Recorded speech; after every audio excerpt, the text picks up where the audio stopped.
Brilliance Audio presents the unabridged recording of Widows by Ed McBain, performed by Dick Hill. This is for Jane Powell, Chapter 1. She'd been brutally stabbed and slashed more times than Carella chose to imagine. The knife seemed to have been a weapon of convenience, a small paring knife that evidently had been taken from the bar top, where a bottle opener with a matching wooden handle sat beside a half-full pitcher of martinis, an ice bucket, and a whole lemon from which a narrow sliver of skin was missing.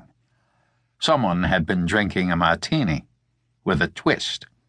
Presumably, the paring knife had been used to peel back the skin of the lemon before the knife was used on its victim.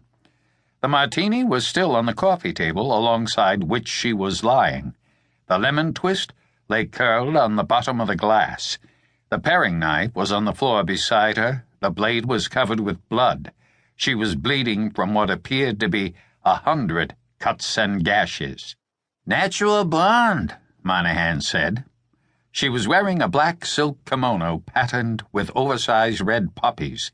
The kimono was belted at the waist, but it had been torn open to reveal her long, slender legs and the blonde pubic patch upon which Monahan had based his clever deduction. Her blue eyes were open.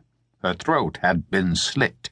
Her face had been repeatedly slashed, but you could still see she'd been a beauty. 19, 20 years old, long blonde hair and startling blue eyes, wide open, staring at the ceiling of the penthouse apartment.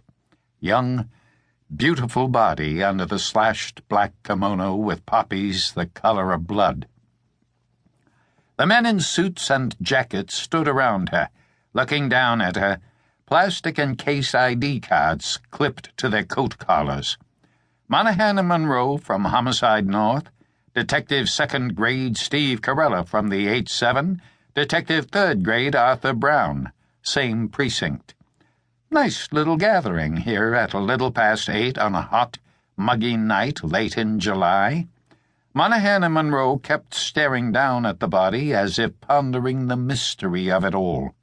There were slash and stab marks on her breast and her belly.